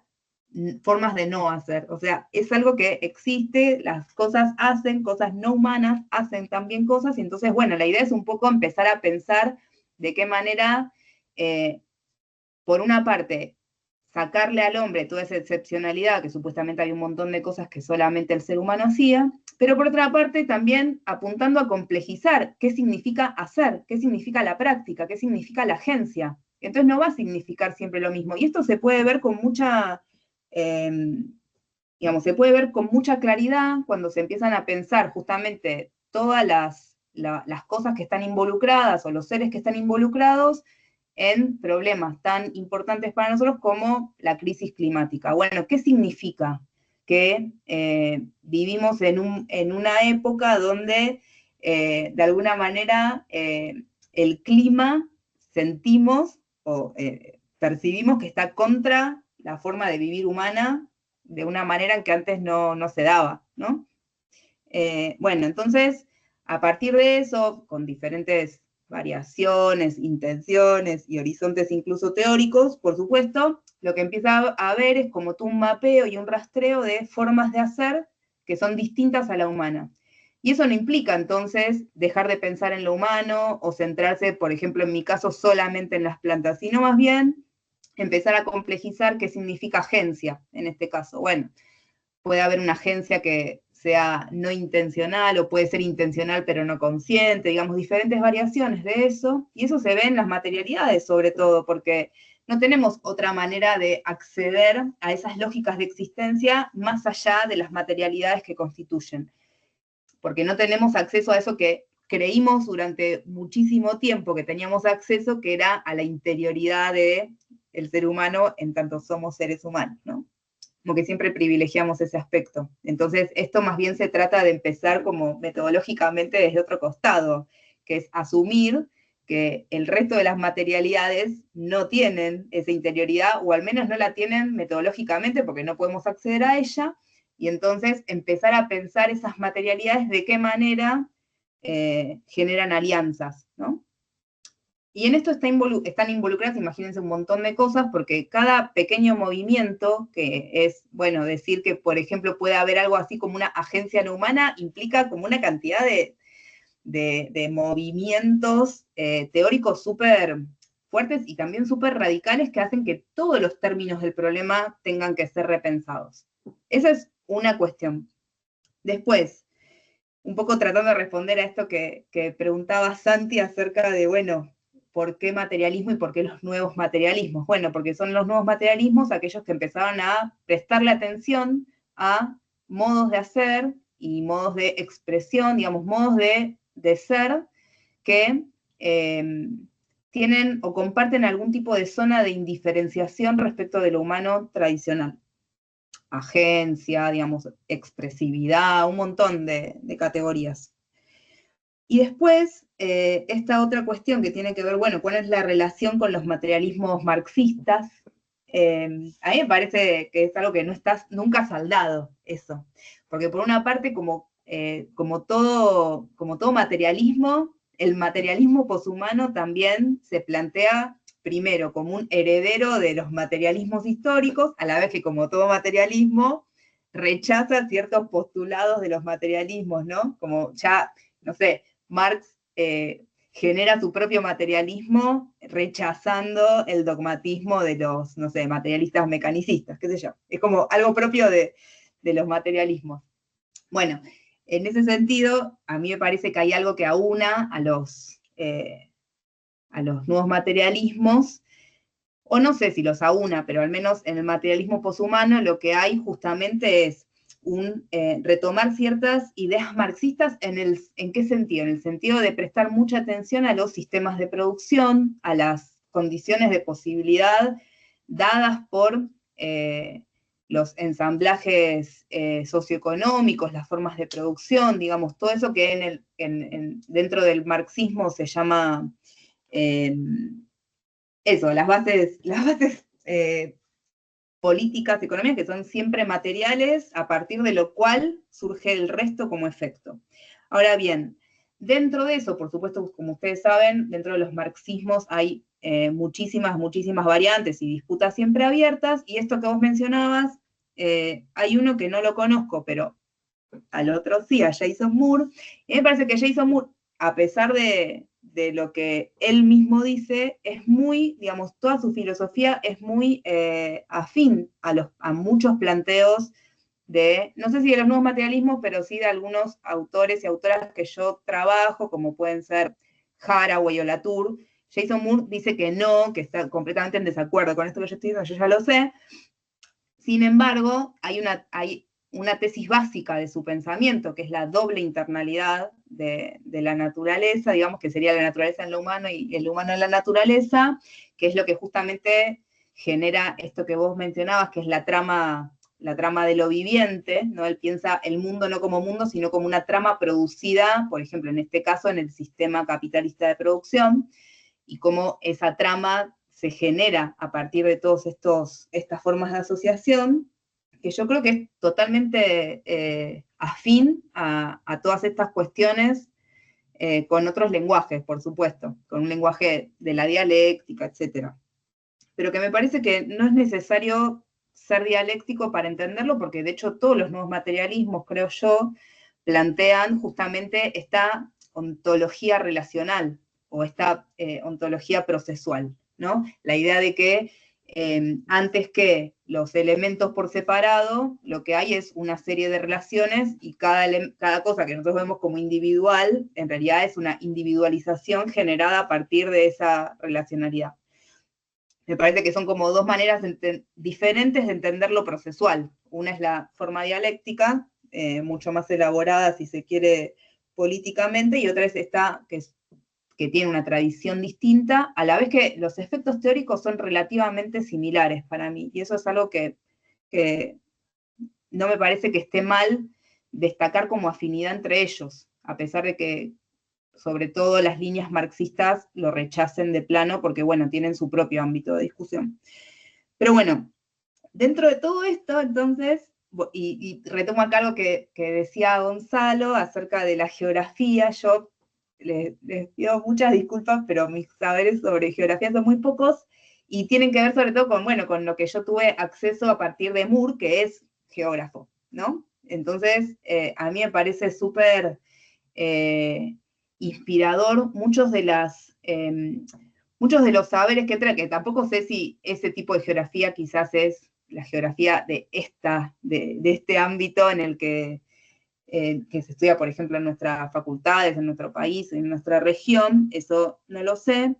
pero para mí hay algo que tiene que ver con de la geografía, bueno, que es obvio lo que voy a decir, ¿no? Pero que tiene que ver con la atención puesta a la relación con el territorio, que es algo que, bueno, como geógrafos a ustedes les parecerá obvio, pero para el resto de las humanidades no es para nada obvio, salvo muy avanzado el saber, digamos, de esa disciplina, ¿no? Porque, bueno, en el caso de la filosofía, por supuesto que tradicionalmente nada de lo terrestre o terrenal estaba puesto muy en foco en un principio, ni mucho después tampoco, pero por supuesto que hay un tratamiento de la Tierra como tal, de conceptualización y de que la Tierra es un problema para ustedes, que es algo que en general para el resto de las disciplinas aparece como un dato, no como un problema. Entonces eso ya de por sí me parece que para este enfoque necesariamente es interesante, porque la Tierra es algo que está en discusión ahora, sobre todo. Entonces, de repente, yo creo que un montón de saberes que tienen, que vienen de la historia de la problematización de la geografía, se hacen mucho más relevantes ahora porque entran en el ámbito de discusión interdisciplinar. Ya no está como acotado a una cuestión geográfica solamente, ¿no? Eso por una parte. Y por la parte de la docencia, bueno, eso para mí hay como ¿cómo decirlo? No sé qué les pasará a ustedes en la docencia de grado, en la facultad, pero por una parte es como hay la docencia en el grado más inicial, es como que siempre es más, está más afincada en las tradiciones, incluso en las tradiciones de docencia, donde se enseñan lo que son como las bases, diríamos, de esa disciplina. Y ahí, bueno, obviamente esto es una cuestión de historias. Yo particularmente trabajo en una materia que es como del final, en el grado, no estoy hablando del final de la carrera, y entonces ahí, por supuesto, tenemos muchas más posibilidades de introducir cuestiones actuales, o sea, de pensamiento actual, y ahí la verdad que en la docencia, bueno, yo trabajo un poco estos temas, tanto desde el punto de vista de los nuevos materialismos, como de los materialismos marxistas, las cuestiones que tienen que ver con la naturaleza y estas tradiciones, y entonces la verdad, mis estudiantes es como que les genera mucho más interés, por supuesto, porque habla de problemáticas que son actuales para ellos, mucho más interés que las problemáticas quizás que eran de hace varios siglos atrás, como problema. Ahora bien, desde mi punto de vista, para entender en qué sentido estos problemas son nuevos, o cuál es la novedad, porque a mí me obsesiona esto, o sea, en tratar de entender cuál es la novedad que estos problemas traen. Por eso yo decía, esto que parece algo medio tonto de plantear, pero para mí es importante, porque realmente no existe la idea de que, en filosofía tampoco, de que el hombre no está ligado al ambiente o no está ligado a la naturaleza, o sea, eso siempre aparece, el tema es cómo aparece. Entonces, antes aparecía de una manera que a mí me parece que es muy distinta a los problemas que tenemos ahora con el ambiente. Antes quizás tenía sentido entender que la naturaleza era algo que permanecía más o menos estable durante siglos y siglos y siglos, entonces lo podíamos entender y era como verosímil o útil incluso entenderlo como un decorado, ¿no? O como un paisaje solamente. Ahora realmente no tiene sentido eso, porque ahora tenemos otro tipo de problemas. Entonces, lo que hay que hacer, desde mi punto de vista, desde la filosofía contemporánea o en general de toda la práctica teórica, es, bueno, entender y generar los conceptos que nos permitan entender nuestros problemas nuevos, ¿no? Los problemas que eran de otra época. Pero bueno, en ese sentido, entonces, yo creo que en el ámbito de las humanidades ambientales lo que se está generando son herramientas, tanto de trabajo entre diferentes disciplinas, como generando nuevos sujetos de la ciencia que comprendan que hay algunos problemas que solamente se pueden abordar desde una interdisciplina, o sea, desde una matriz interdisciplinaria. Pero bueno, eso es porque más allá, digamos, no se trata de decir, bueno, yo estoy en contra de las disciplinas, o sea, no se trata de eso, sino una cuestión más fáctica, que es que el problema emergencia ambiental es un problema que como tal es interdisciplinario. O sea, no es que hubo una disciplina que lo diagnosticó, lo describió, lo explicó, digamos, las ciencias ambientales, las ciencias del sistema Tierra, no es una ciencia, sino que son un conjunto que de alguna manera van trabajando y recogiendo aportes de un montón de ciencias diferentes. Entonces es imposible pensarlo de otra manera. Pero bueno, obviamente esto supone, estoy diciendo todas cosas de perogrullo, pero sobre todo ustedes, pero digamos, supone el reacomodamiento y la reformulación de las maneras de trabajar en conjunto con datos que quizás no son los datos obvios de cada disciplina, porque obviamente para la filosofía no es obvio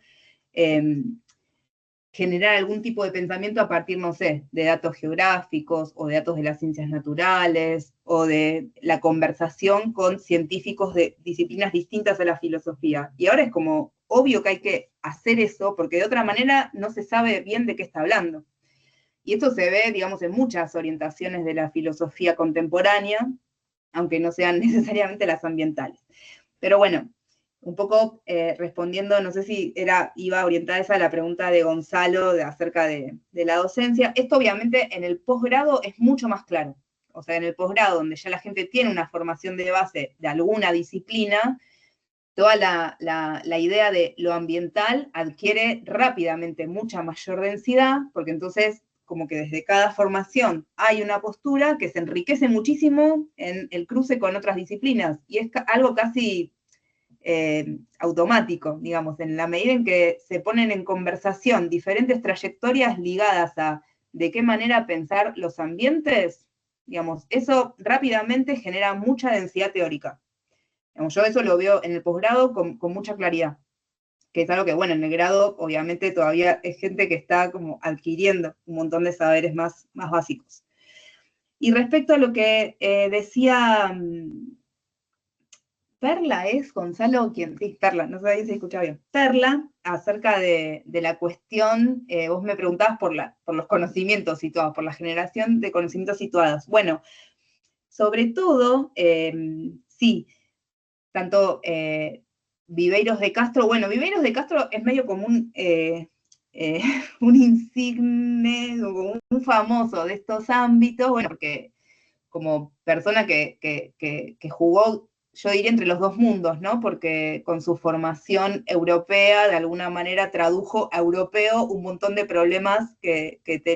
teníamos acá en nuestra región, y eso de alguna manera hizo que se hiciera más popular. Pero bueno, dejando eso de lado, desde el punto de vista como más estrictamente conceptual, todo esto que yo decía acerca de cómo desnaturalizar la naturaleza, en el sentido de cómo no pensar que lo natural es algo dado, cómo entender que la naturaleza tampoco es ese universal que podemos abordar como si fuera un bloque homogéneo, me parece que ahí entra con mucho peso todo el tratamiento que Viveiros de Castro da al multinaturalismo amerindio, ¿no? Esta idea antiintuitiva para los occidentales, que es que no es que hay una sola naturaleza y muchas maneras de interpretarla, sino que hay muchas naturalezas. Fundamentalmente, digamos que el mundo está organizado y creado y producido de diferente manera. Entonces, ahí, digamos, todo esto que yo decía acerca de la desuniversalización de lo natural aparece con claridad meridiana, digamos, no hay manera de entenderlo de otro modo. Y en este mismo sentido también, en lo otro que yo decía acerca de la manera en que los materialismos redistribuyen cosas que habían, digamos, aptitudes, facultades, etcétera, que habían estado recluidas al ámbito de lo humano, son muy importantes todos los estudios de comunidades nativas de nuestros territorios. Vos mencionabas a Krenak, pero bueno, todos los estudios que se han hecho, y bueno, ahora los libros también de los Yanomamis, de diferentes comunidades, de nuestras comunidades andinas del norte, o de las comunidades mapuches del sur, digamos, bueno, todos los estudios que ya nosotros conocemos que se hacen sobre nuestros territorios, pero justamente donde todos aquellos un montón de seres que nosotros en general como occidentales hemos considerado naturales, en realidad tienen otro lugar, otro papel, otras características, y entonces todo eso justamente para mí va engrosando todo ese bagaje de contrasubjetividades, digamos, y de contrasaberes que necesitamos para reformular todas esas relaciones que necesitamos pensar entre lo que existe, ¿no? Y con esto, tratando de ir hacia lo que me preguntaba, ahora ya perdí quién me preguntaba, pero era la última pregunta, acerca de en qué sentido o por qué se podía pensar que las prácticas de conocimiento son prácticas materializantes y que a su vez suponen un tipo de responsabilidad diferente. Bueno, justamente porque, bueno, esto más allá como de cosas muy teóricas, no se trata tanto de pensar que el saber supone la posibilidad del dominio y la manipulación, que es la idea del saber que se generó, digamos, a partir de la modernidad, ¿no? De que saber suponía, bueno, saber es comprender cómo algo funciona y eso nos da la posibilidad de manipularlo, ¿no? Para nuestros fines. Eso sería como una idea muy básica. En realidad hay un montón de líneas que en general vienen de los estudios sociales de la ciencia y la tecnología, ¿no? Autores, por ejemplo, como les decía antes, Haraway, Latour, bueno, que piensan qué es lo que pasa en las prácticas científicas. Lo que ellos, digamos,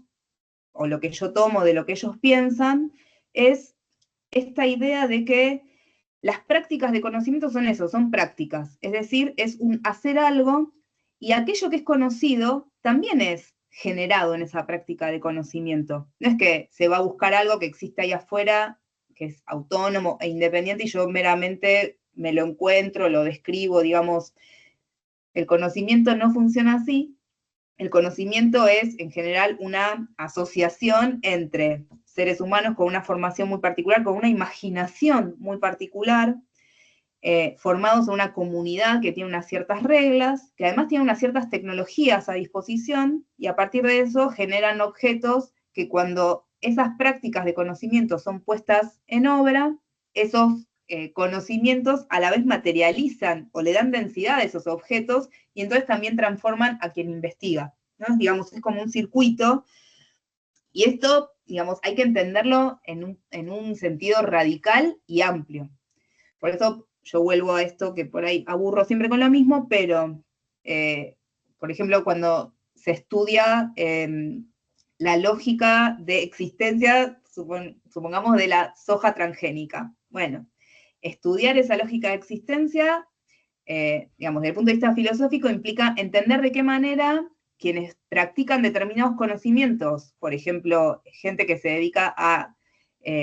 hacer esas transformaciones genéticas en estas plantas o generar los agroquímicos orientados a matar algunas especies vegetales y no otras, digamos, y que todas estas investigaciones que se hacen a través de tecnologías muy específicas, con instrumentos tecnológicos muy específicos, lo que hacen no es solamente manipular, sino darle forma al mundo de una manera muy concreta. Digamos, los campos que nosotros tenemos, la economía que nosotros tenemos depende de esas prácticas. Es decir, son prácticas que son de conocimiento, obviamente, pero no son solamente conocerlo ya dado, sino que son transformarlo y que suponen además toda una serie de apuestas hacia el futuro que yo creo que hay que poder discutir, porque en la medida en que nosotros pensamos que las prácticas de conocimiento lo que hacen es materializar, entonces también las hacemos responsables de aquello que materializan. Y entonces, en ese sentido, es necesario ponerlas en discusión en el ámbito público, o sea, donde se discuten las cosas que son bienes comunes porque son cuestiones que nos afectan a todos. Por ejemplo, para nosotros, insisto, todo el circuito de cuestiones que rodean la soja transgénica nos afectan en todos los sentidos posibles de nuestra vida, porque nos afectan desde el punto de vista de la salud, nos afectan desde el punto de vista económico, nos afectan desde el punto de vista social, como mínimo. Entonces, todas esas prácticas necesariamente tienen que poder ser discutidas. Pero si nosotros pensamos que, por ejemplo, los científicos biotecnólogos que alteran eso, bueno, solamente son científicos que están aplicando un saber al mundo y que entonces su ciencia es absolutamente neutra, entonces nada se puede poner en discusión. Necesariamente tenemos que empezar a modificar qué idea tenemos de las prácticas de conocimiento, tanto las de ellos como las nuestras, entonces. Bueno, en todo ese proceso de reformulación, me parece que a lo que se llega es justamente a la posibilidad de discutir públicamente, que es lo que corresponde hacer cuando se trata de bienes comunes o de males comunes, pensar justamente, bueno, cuál es la responsabilidad que le cabe a ciertos movimientos que parecen ser muy neutros o muy asépticos, porque se hacen en laboratorios o lo que fuere, que finalmente terminan, por una parte, estando en función de ciertos intereses, que no son los intereses quizás de muchas otras personas, y por otra parte, necesariamente tienen una responsabilidad en sus efectos, y que entonces, bueno, hay que poder asumirlo. Eso. No sé si eso se orienta a la pregunta esa. Bueno, no sé si quedó algo no respondido. Traté de ser como más,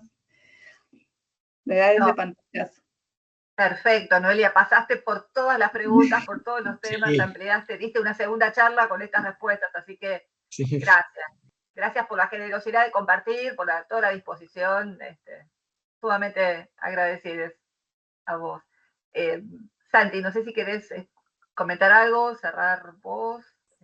No sé si... No, también insistir en los agradecimientos. La verdad que fue muy, muy, muy rica, muy interesante la charla. Muy buena manera de terminar una semana además. Así que nada, y también eh, creo que estamos todos del grupo súper felices con lo de Analía, que se están uniendo de distintas partes. La verdad que nada, ese es un poco el sentido de estos ciclos. Así que como decía Cita, intentaremos ahí como acercar, digamos, saber en qué andan y bueno, como seguir armando redes. Y no sé, bueno, creo que con eso podríamos ir cerrando.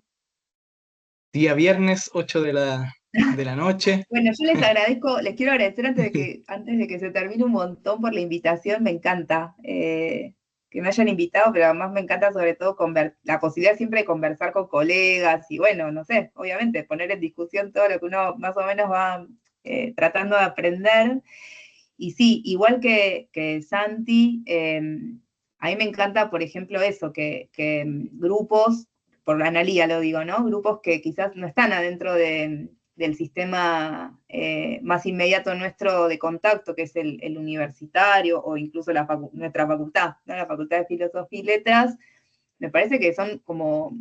unos interlocutores necesarios para nosotros. Sí. Porque bueno, insisto siempre con lo mismo, porque soy muy monotemática, pero sobre todo en lugares como Pergamino, o sea, lugares especialmente afectados por todas estas políticas extractivistas aplicadas a los vegetales, que es un poco también a lo que yo me dedico, me parece que justamente tienen como, es una de los lugares básicos donde estas discusiones deberían estar dándose todo el tiempo, digamos, no necesariamente la que yo planteo, pero es algo que es vital para la gente que habita esos territorios. Entonces, necesariamente se tienen que poder generar herramientas que habiliten también la discusión pública de estas cuestiones. Perdón, Noelia, coincido completamente con lo que decís. Estabas mirando el chat, hay agradecimientos para vos, Noelia, y particularmente hay una intervención así del final de Gabriel Videla, un compañero también geógrafo, que nada, estamos ya como fuera de tiempo, si querés tan solo responder algo. Te habla por un geógrafo, Noel Castri, que trabaja sobre neoliberalización de la naturaleza, entonces un poco te preguntas por él y la perspectiva del actor red, en realidad más la turiana que utiliza Castri, ¿no? Castri yo no lo conozco. Castri es el que mencionaban antes, ¿no? No lo conozco a él, pero bueno, la idea de actante o agente no humano, o sea, actante sí, exactamente como está diciendo ahí Gabriel, la idea es usar esa noción de actante en vez de agente no humano o agente natural, porque en realidad, bueno, ustedes saben, ya saben de todo, de la teoría del actor red, pero la noción de actante tiene que ver con tratar de pensar que la acción, o sea, abordar la acción desde el punto de vista de los efectos y no tanto desde la causa, o sea, quién la hace, sino más bien cuál es el efecto que se genera, ¿no? Entonces, un actante es cualquier entidad, ya sea individuada o colectiva, que genera algún efecto. ¿no? Entonces, de esa manera es como que nos desprendemos de la necesidad de pensar quién es, o sea, nos desprendemos de la necesidad causal, si se quiere. O en todo caso, la causalidad es algo que solamente establecemos de manera retrospectiva, no, no con anterioridad. Para mí, lo que tiene de bueno esa aproximación, que bueno, es como muy original en el momento en que lo hace, bueno, Latour obviamente lo toma de Greimas, etcétera, pero tanto como lo introducen en el debate Latour, Haraway, después eso es como de alguna manera replicado en otras intervenciones teóricas, de diferentes maneras y aplicado a diferentes ángulos. Pero finalmente, aquello que se piensa bajo la lógica del actante, es un poco esto que yo decía de, bueno, redistribuir, por ejemplo, cuestiones ligadas a la agencia, porque el actante es eso, una redistribución de la agencia, ¿no? Y así como se redistribuye la agencia, se redistribuyen otras cosas. Por ejemplo, hay unas corrientes muy fuertes hoy en día que vuelven a pensar todo el tema de la cognición. Entonces, en vez de pensar, bueno, la cognición es algo de lo humano, pensemos a todo lo otro sin cognición, se dice, no, bueno, cambiemos la manera de pensar lo cognitivo, y entonces, si cambiamos los criterios a partir de los cuales reconocemos lo cognitivo, se lo podemos atribuir a cualquier cosa viva. Y entonces, a partir de ahí, lo que sucede es que hay una desjerarquización de lo humano, pero no una eliminación de lo humano, sino de vuelta, una redistribución de qué es lo cognitivo. Se piensa, bueno, las plantas tienen esta cognición, pero con unas especificidades, los seres humanos con otras, los animales, dependiendo qué animal no humano, con otra. Y entonces eso también genera esas redes, entiendo yo, que son desjerarquizadas, pero que no borran lo específico de cada una de las áreas de estudio. Que a mí me parece muy importante, a nosotros a todos nos va a parecer importante entender la especificidad. O sea, todos entendemos cuáles son los peligros de las generalizaciones que diluyen lo situado, lo específico, que finalmente es la forma de todo lo que es importante para nosotros, ¿no? Para cada uno de los problemas que abordamos. Entonces, bueno, un poco va por ahí. Totalmente. Gracias, Noelia. Ahí en el chat agregué, Noel Castri es el que citaba recién Gabriel, y Eric Swinkedow, que era el que mencionaba junto con Jason Moore Santiago antes. También, geógrafos, así hacemos traspaso de bibliografía, aparte de las tramas que armamos también es cruzar autores, además de colegas. Bueno, nuevamente mil gracias, Noelia, por todo el tiempo, la generosidad, la disposición. Ha sido realmente un placer. Bueno, gracias a ustedes. Me encantan estas conversaciones, la verdad. La paso muy bien. Les agradezco la invitación.